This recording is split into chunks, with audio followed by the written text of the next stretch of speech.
Evangelho segundo escreveu Lucas, capítulo 4, versículo 16 ao 21. Louvado seja Deus.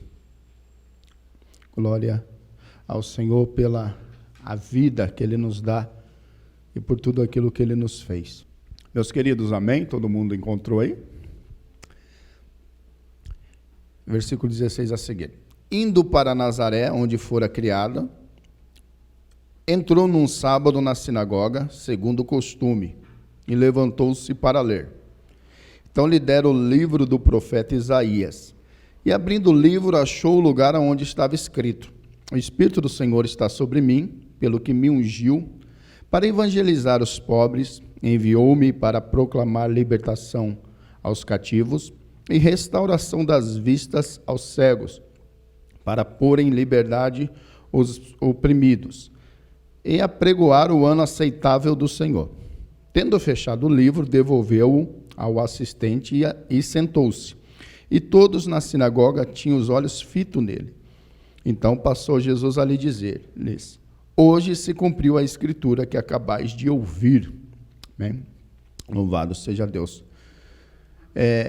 O que mais me chama a atenção no ministério de Cristo é que tudo aquilo que ele iria fazer já estava escrito, né? Dos profetas, né? Ali nos Salmos também falava alguma coisa, tudo relacionado a cada passo que ele ia dar. Eu fico imaginando o grau de obediência que ele teve, né, a Deus para cumprir esta missão, porque cada passo já estava escrito. E chegou aqui no momento a qual ele foi chamado, né? Sabemos que Jesus ele viveu como uma criança normal, a Bíblia não relata muito acerca da sua infância, mas aos 30 anos ele se colocou, se bem que em 12 anos ali ele já estava na sinagoga, ali adorando ao Pai, ali, e esse fato até preocupou os pais que estavam procurando ele, daí chegou, ele estava lá na sinagoga, aprendendo da palavra e adorando ao Senhor.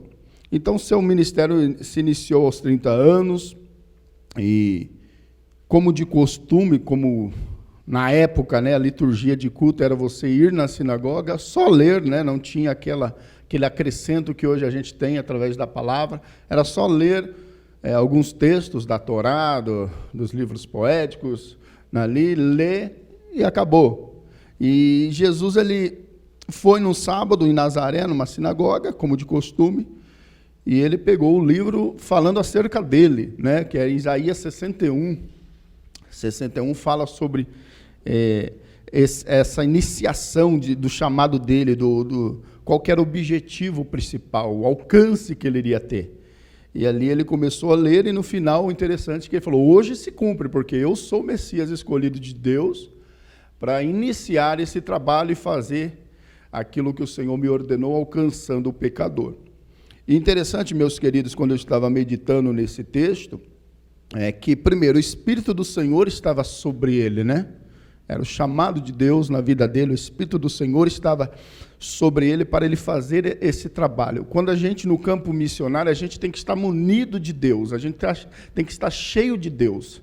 O Espírito do Senhor, de fato, tem que estar em nós para a gente fazer o trabalho missionário, né? Porque se a gente for fazer sem a inspiração do Espírito em nós, sem o chamado de Deus, a gente vai encontrar muitos problemas e dificuldades que, por a gente não entender antes que iria acontecer, a gente pode desfalecer e não cumprir o chamado de Deus. Mas quando o Espírito do Senhor está sobre nós, ele nos enche de muitas coisas para que a gente alcance o pecador, e nada de problema e dificuldade vai nos atrapalhar de cumprir a nossa missão.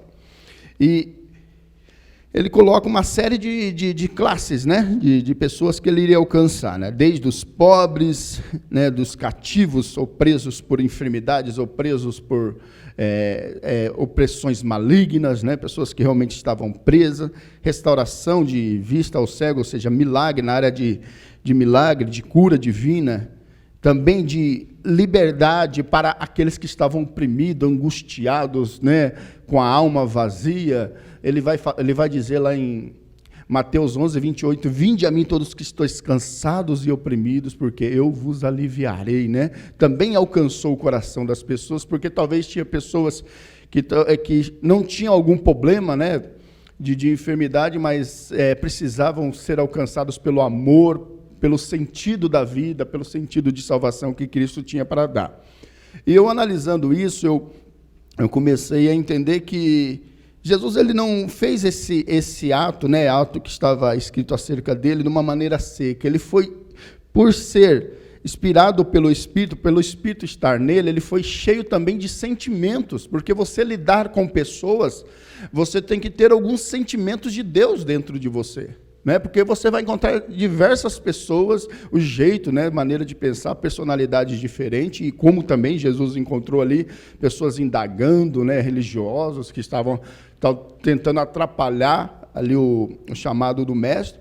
Então, tinha que ter esses sentimentos, e eu comecei a pedir para o Espírito do Senhor, e o Espírito de Deus começou a revelar aos meus corações 3 sentimentos que Cristo teve em relação ao pecador, que ajudou, que municiou ele a fazer esse chamado, né, de pregar o Evangelho, de anunciar o Evangelho para essas pessoas. O primeiro sentimento que o Espírito revelou ao meu coração é o de compaixão. Compaixão, eu fui vendo o significado, eu tentei buscar algumas referências, mas para mim o que se encaixa mais no significado de compaixão é o sentimento piedoso de simpatia para com a tragédia pessoal de outrem, participação espiritual na infelicidade alheia, que suscita um impulso altruísta de ternura com o sofredor. Ou seja, Jesus teve esse sentimento, né? Algo que impulsionou ele a ter essa simpatia, a entender o sofrimento do outro e agir com ternura, ter um espírito altruísta, né, de não pensar em nada a não ser no próximo, né? Esse sentimento ajudou a Cristo, né? Porque ele encontrou várias situações onde as pessoas estavam sofrendo, onde as pessoas estavam precisando que alguém olhasse para elas com um olhar diferente. Na nossa vida também, a gente é cercado de pessoas que estão precisando de um apoio, de uma ajuda, né? Onde a gente se coloque ali como alguém com espírito de altruísta, de não pensar em nada a não ser do próximo, de ajudar o próximo, ter uma simpatia e ajudar aquela pessoa.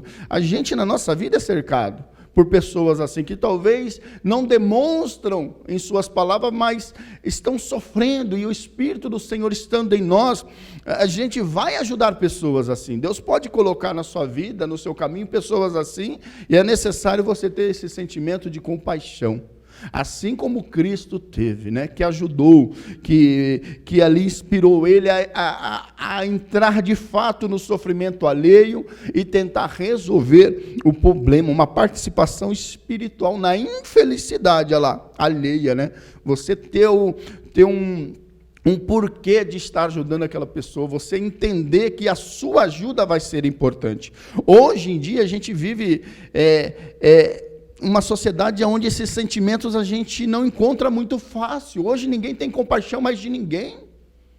Hoje ninguém pensa mais no próximo. Não é verdade, meus queridos? Eu estou falando isso no âmbito geral do mundo, porque, mas é o mundo, mas calma aí, a gente está vivendo no mundo. Se a gente não encontra esse sentimento de outras pessoas, nós, como os bons cristãos, a gente tem que demonstrar esse sentimento.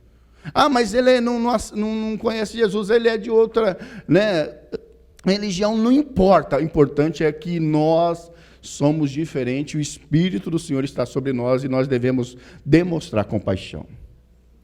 A gente viveu períodos difíceis aí, né, de pandemia, onde era para ser manifesto, né, em nós ou na sociedade esse sentimento, mas infelizmente a gente não encontrou. Né? Mas eu creio que o bom cristão, aquele que serve ao Senhor, sempre vai ter compaixão, porque isso vem de Deus, e esse sentimento esteve em Cristo Jesus. E se esse sentimento esteve em Cristo Jesus, e a gente, por ser imitadores de Cristo, a gente também tem que pedir a Deus para renovar em nós esse sentimento de compaixão e sermos mais ativos na ajuda ao próximo, né?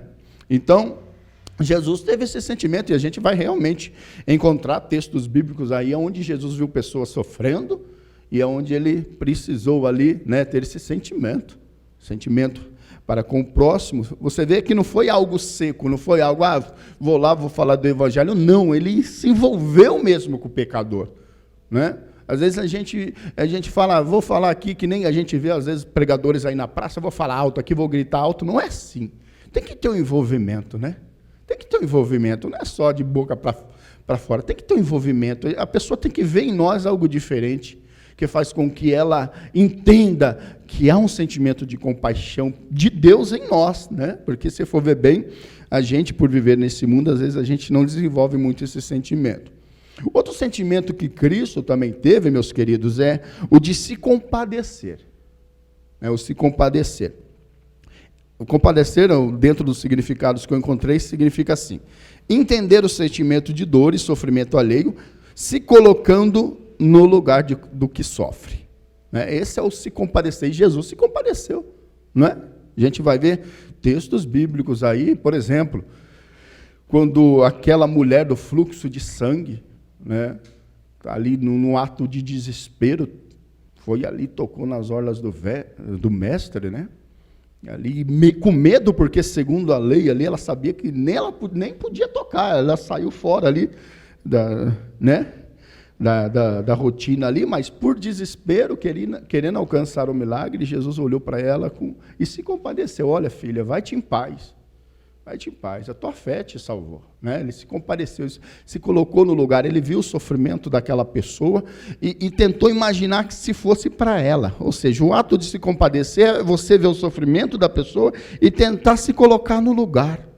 Falei, meu Deus, se fosse eu nesse sofrimento, o que eu queria que alguém fizesse para mim? Que tipo de ajuda eu queria? E você desenvolve esse sentimento e você vai ser usado por Deus para ajudar aquela pessoa. Né? Jesus, ele se compadeceu literalmente mesmo, se colocou no lugar do pecador, daquele que estava sofrendo, do sofrimento daquela pessoa que talvez estava sofrendo porque não escolheu sofrer, né? Infelizmente, por coisas da vida, ninguém escolhe sofrer, não é verdade, meus queridos? Ninguém escolhe sofrer, às vezes por circunstâncias da vida, por permissão de Deus. Que nem Jó, né? A gente tem falado muito de Jó aqui, o reverendo Lucas tem trazido várias mensagens, o presbítero também falou, eu falei um pouquinho de Jó. Imagine, talvez faltou esse sentimento para aqueles amigos de Jó, né? Se colocar no lugar de Jó e tentar, né, entender o sofrimento. Então Jesus, ele teve esse sentimento e ele quer que a gente tenha também, de se compadecer do próximo, né? De se colocar no lugar. A gente que faz trabalho aí de doação de cesta básica com pessoas mais carentes, às vezes a gente encontra pessoas em situação de rua, a gente tenta se compadecer, se colocar no lugar, porque às vezes a história que está por trás daquele sofrimento é uma história assim, que não era aquilo que a gente imaginava, poxa, porque talvez na nossa mente, está aí porque merece, fez alguma coisa, não, por circunstâncias da vida, por algo talvez que se a gente não tivesse ouvido, a gente ia entender que era uma coisa assim que era, nossa, meu Deus, espantosa. Mas não, foi coisa simples. Mas que se a gente se colocar no lugar dessa pessoa, a gente vai ajudar de uma maneira completa, né? Não parcial. Às vezes a gente recebe muita ajuda parcial, né? Ou a gente ajuda parcialmente. Eu fiz a minha parte, sabe?